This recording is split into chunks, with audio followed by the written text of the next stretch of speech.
Rossano Murge, e ho studiato beni culturali a Lecce e poi mi trasferii a Roma per fare un master sempre nell'ambito dell'organizzazione culturale, e poi da lì diciamo la mia vita è cambiata radicalmente perché ho fatto varie esperienze all'estero con il progetto Erasmus, il progetto Leonardo, fino al mio arrivo a Madrid, dove credo che mi sono piazzata in pianta più o meno stabile. E appunto io avevo già vissuto in Spagna, avevo fatto il progetto Leonardo a Barcellona, che è una città completamente diversa da Madrid, che non ha veramente niente a che vedere, e poi avevo fatto precedentemente l'Erasmus in Francia, e poi una volta tornata a Roma ho conosciuto il mio ragazzo che è spagnolo, e quindi insieme decidemmo di andare a vivere a Dublino un periodo, così per trovare una nazione che fosse un po' una terra di nessuno, diciamo, una nazione neutrale. E dopo da Dublino siamo venuti qui perché, come sapete, la crisi economica 4 anni fa aveva veramente colpito duramente la città e tutta la nazione, tutta l'Irlanda, e quindi abbiamo deciso di tornare in Spagna. Quindi sei stata un po' colpita, te forse che il tuo ragazzo, dalla crisi che si è abbattuta in Irlanda? Sì, in realtà in Irlanda è una nazione molto diversa da quelle che sono la Spagna e l'Italia, per cui era ovvio che avremmo avuto molte difficoltà, però diciamo non ho esattamente un buon ricordo dell'Irlanda, proprio perché un po' il clima ostile, un po' il costo della vita che era veramente altissimo a Dublino, e noi da giovani squattrinati, disoccupati, alle prime armi, alle prime esperienze con tutto. Quindi sì, insomma, contrariamente a quello che la gente può raccontare di Dublino, poetica, Joyce, no, io ho veramente un pessimo ricordo, quindi non andate a Dublino. Intanto chiedo scusa, tutta questa confusione, gente che ci passa intorno, è perché siamo ovviamente in centro, nel cuore della città, nel cuore di Madrid, addirittura in Plaza Mayor, quindi tutta questa confusione è dovuta al fatto di essere alle ore 16 in pieno centro a Madrid. Il mio fidanzato è ingegnere informatico, quindi lavora nella programmazione informatica, e invece io poi ho cambiato completamente il mio corso di studi perché appunto avevo studiato storia dell'arte, poi venuta in Spagna, avevo iniziato a lavorare in un'impresa come traduttrice, e poi da lì mi ero un po' specializzata nel marketing online e vedevo che il tema mi interessava molto, e quindi ho fatto un master qui a Madrid alla Complutense, e adesso lavoro per bwin e niente, mi occupo di marketing online. bwin è la società di scommesse online, esatto, sì, che sponsorizza il Real Madrid. Sì. Francesca ci sta dando anche una chicca di un prossimo cambiamento proprio a livello di marketing che riguarderà una squadrone importante inglese. Dimmelo te, dicelo. Il Manchester.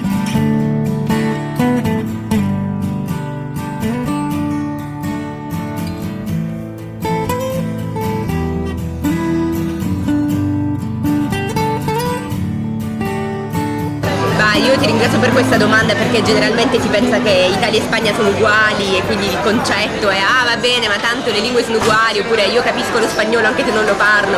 In realtà no, io credo che conoscendo a fondo le due nazioni si capisca quanto sono diverse proprio profondamente. Ovviamente diciamo la Spagna è più simile all'Italia rispetto a quello che potrebbe essere la Norvegia o l'Australia, però comunque parliamo di realtà completamente diverse, quindi le differenze sono moltissime, culturali, di modo di vedere le cose, di uscire, di orari, di alimentazione, poi rispetto a Madrid, che è una città diciamo anche un po' particolare della Spagna, estremamente viva, estremamente diciamo così bulimica delle cose, quindi io ho vissuto diversi anni a Roma e devo dire che la differenza tra le due capitali è profondissima. Madrid in generale è una città molto di essere, poco di apparire. Quindi è un po' molto diversa rispetto all'Italia. È molto diversa rispetto all'Italia, infatti a Madrid e secondo me in generale in Spagna quello che conta non è quello che fai ma quello che tu sei, e infatti anche conoscendo la gente non è per niente comune diciamo fare domande sul lavoro piuttosto che su quello che si è studiato, diciamo si parla più in generale delle cose, perché quello che conta non è lo status symbol come a volte in Italia. Certo. E quindi diciamo questa è la cosa che più amo della Spagna. Poi ovviamente ci sono tanti difetti che magari Diceli tutti i difetti, però troppi, è anche contro. Che questa profondità dell'essere a volte porta anche un po' una trascuratezza dell'apparire.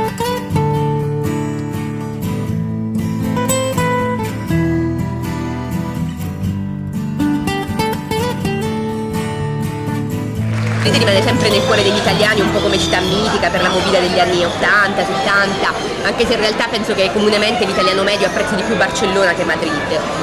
Al contrario di quello che faccio io, che amo molto di più Madrid di Barcellona, però la particolarità è che sia Madrid che Barcellona, un po' tutta la Spagna, è ricca di giovani perché i giovani escono molto, cioè qui si usa moltissimo cenare fuori, mangiare fuori, uscire in generale, la gente passa pochissimo tempo in casa. Prezzi abbordabili? Sì, prezzi più o meno un po' di tutto, però diciamo in media prezzi abbordabili e poi lo stesso probabilmente invitando a casa degli amici si spende uguale che mangiando un panino fuori o prendendo una birra fuori, per cui in Spagna infatti anche la conformazione architettonica delle case esprime evidentemente questo bisogno di uscire, perché le stanze sono molto piccole, le case sono veramente le cucine sono strette e lunghe, quando invece in Italia tendono più una forma quadrata, proprio perché c'è una concezione diversa dell'ambiente domestico. Questa è una chicca che non conoscendo la Spagna, sì. Grazie.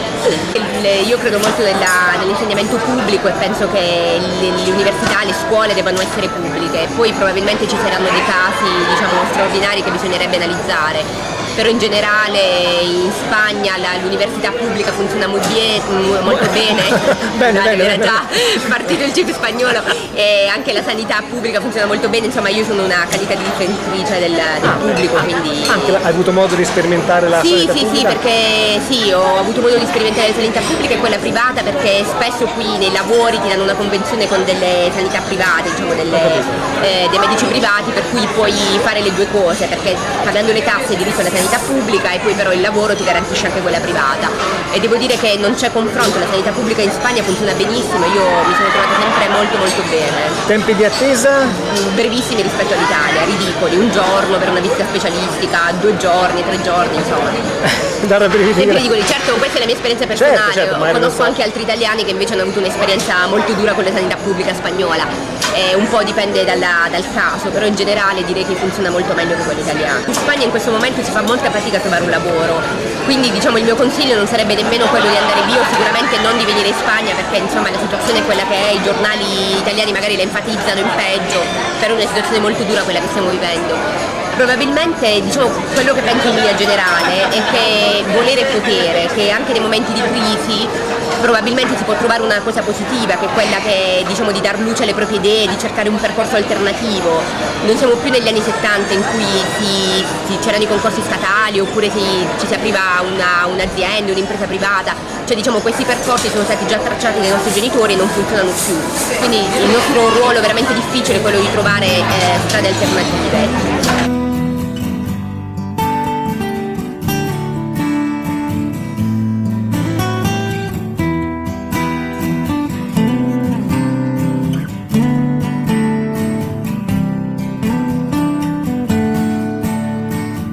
Approfitto per ricordare il suo sito, il suo blog, che ripete www.viveramadrid.it, e seguitelo perché lo aggiorna spesso, oltre ad averlo creato, ideato, è proprio una guida fondamentale, direi una guida iniziale sicuramente per chi volesse venire a conoscere e anche a vivere a Madrid. I politici sono quelli che ci devono guidare, sono i nostri padri famiglia, della grande famiglia che è la nazione. E nel momento in cui noi abbiamo questi esempi così deplorevoli, come possiamo pensare che noi giovani o addirittura i nostri figli, i nostri diciamo cugini più piccoli possano avere un esempio degno e quindi possano vivere, lavorare bene, comportarsi da cittadini normali?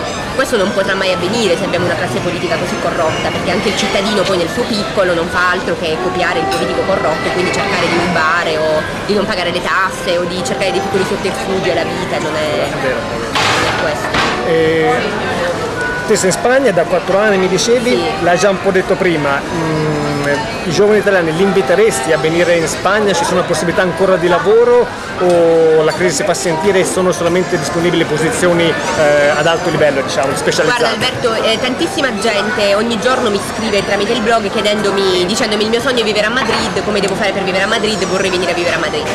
E la mia risposta è sempre solo una, cioè se il tuo sogno è quello fallo, perché è il tuo sogno, Chiaro, devi seguirlo. Non ti tarpare le ali. Esatto, e certo non posso dire che la situazione è facile, esattamente come anche quando io arrivai qui la crisi economica già c'era, iniziava a far sentire molto forte e lo stesso non era facile, però se è quello che davvero una persona vuole bisogna soltanto cercare un attimo di focalizzare l'attenzione e quindi concentrarsi sulla lingua, che è importante saperla bene. Non possiamo arrivare in Spagna pensando di parlare spagnolo semplicemente aggiungendo una S all'italiano. Bravo, complimenti.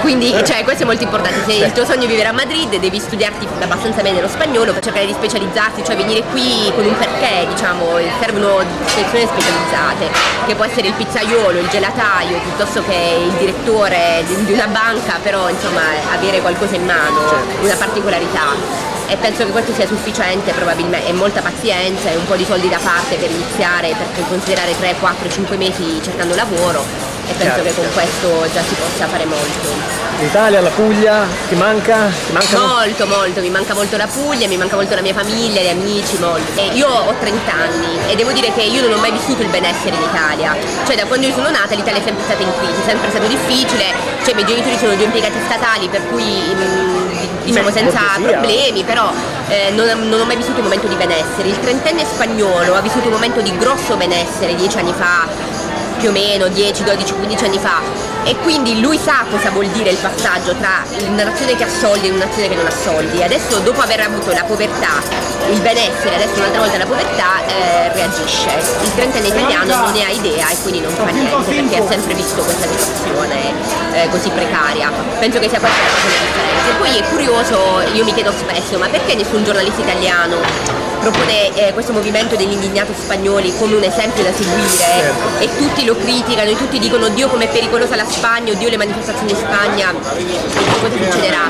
E invece cioè, è bellissimo che i giovani abbiano voglia di andare in piazza, di manifestare e di farlo seriamente, che non sono i giovani del liceo che magari perdono una mattina di scuola, ma sono persone come me che lavorano, che hanno degli impegni, che hanno delle famiglie, che una ora del loro tempo è veramente preziosa.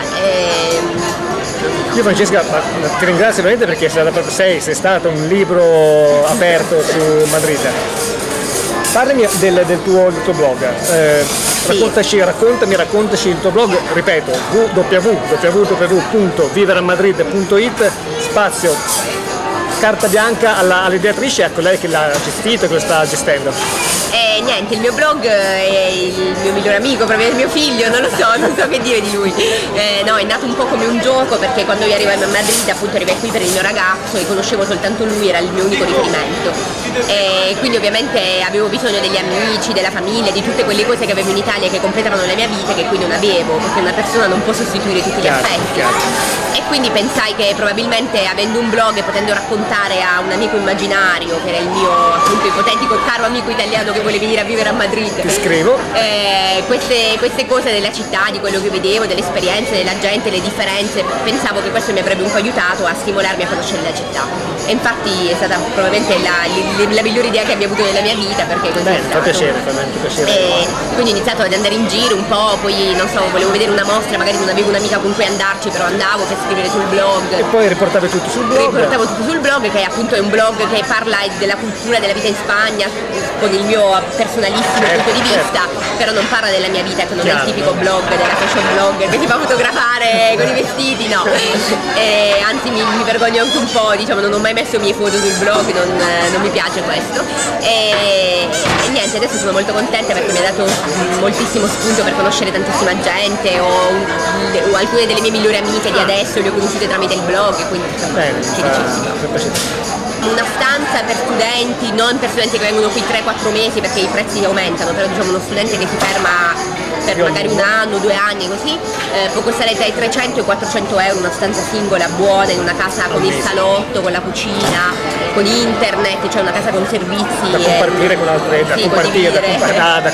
condividere con altre persone in una zona centrale, quando magari il corrispettivo a Roma può arrivare tranquillamente a 600 euro. E invece per quanto riguarda gli affitti delle case, questi più o meno variano tra gli 8 e i 9 euro al metro quadro, quindi 8-9 euro al metro quadro? Sì, sempre parlo di zone centrali, cioè magari non di Plaza Mayor, però zone comunque centralissime. E poi diciamo quello che fa veramente la qualità della vita qui a Madrid è sicuramente il servizio dei trasporti pubblici, che è eccellente, la metro, il cercania, gli autobus, che quindi diciamo non rendono indispensabile la macchina, per cui provocano un grande risparmio. E poi in generale insomma si esce molto, quindi ci sono molte offerte economiche per uscire, per bere, per mangiare, è tutto abbastanza economico.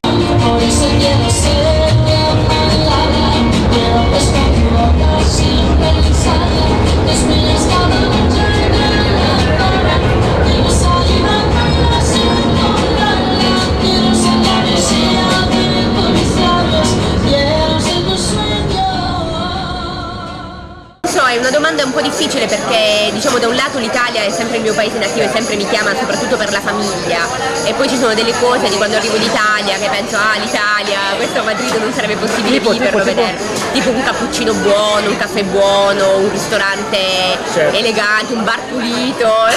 Qui buttano tutti la carta per terra. Un bar silenzioso, una strada senza gente che urla. Non è questo il caso. Non si può sentire, no.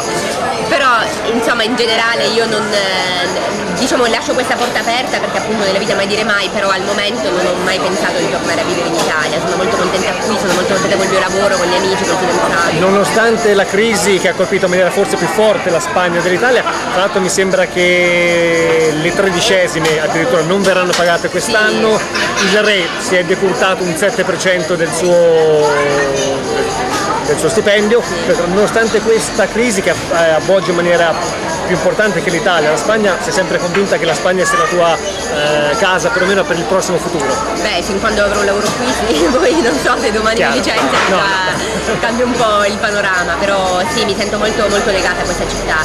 Devo riconoscere che appunto come tutte le città ha molti difetti, però io mi sento molto riconoscente verso la Spagna, perché devo dire che la Spagna mi ha dato cose che a me l'Italia non ha dato, nonostante il mio tipo, ad esempio il lavoro. Ecco, ad esempio il lavoro, e quindi io mi sento molto molto riconoscente. Lavoro che ti sei guadagnata senza raccomandazioni, senza spinte, senza conoscere nessuno, arrivando qui mettendomi su infojob.net. Infojob.net. Sì, e mettendo il mio curriculum e cercando lavoro con l'unica cosa che sapevo all'epoca che era l'italiano e lo spagnolo, vabbè un po' di francese e l'inglese, però diciamo sapevo che non potevo lavorare nel mondo della storia dell'arte, dei beni culturali perché era impossibile per la situazione economica, perché già c'era la crisi qui in Spagna, e quindi dissi vabbè che sono italiana, quindi devo sfruttare questo, e da lì è iniziato tutto. Per questo dico non bisogna demordere, bisogna sempre guardare avanti. Io sono stata molto fortunata, ho trovato lavoro in 2 settimane, insomma devo dire che sono sempre stata molto fortunata, però non mi reputo solo fortunata, se no anche coraggiosa, e questo lo devo ammettere. Questo non ci piove, te ne fa onore, te ne fa merito. Grazie. Che in Italia non sarebbe così facile, la spintarella inItalia ci vuole. Esatto, la spintarella ci vuole, questa è una nazione molto molto molto meritocratica, molto. Hai un contratto, se lo posso chiedere, a tempo indeterminato o come funziona? Ho un contratto a tempo indeterminato, che però indeterminato, ma non è l'indeterminato italiano. Cioè come i nuovi indeterminati italiani, che in qualsiasi momento l'azienda può prescindere con giusta causa o anche senza giusta causa? Vabbè, sempre con giusta causa, ma essendo aziende private la giusta causa è che non hanno soldi.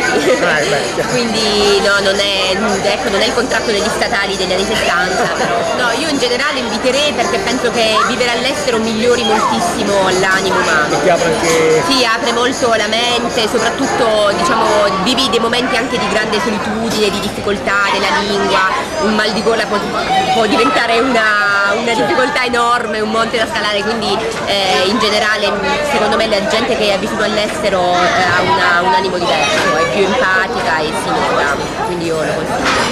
Grazie Francesca, grazie non 1000, grazie 3000 per essere stata prodiga di consigli, suggerimenti, aneddoti. Sul blog volentieri, ripetiamo il sito, il nome del sito, il nome del blog per la precisione è www.viveramadrid.it, ideato, gestito, costruito di tutto e di più da Francesca. Grazie per averci seguito da Madrid, alla prossima occasione, grazie a tutti. Ciao.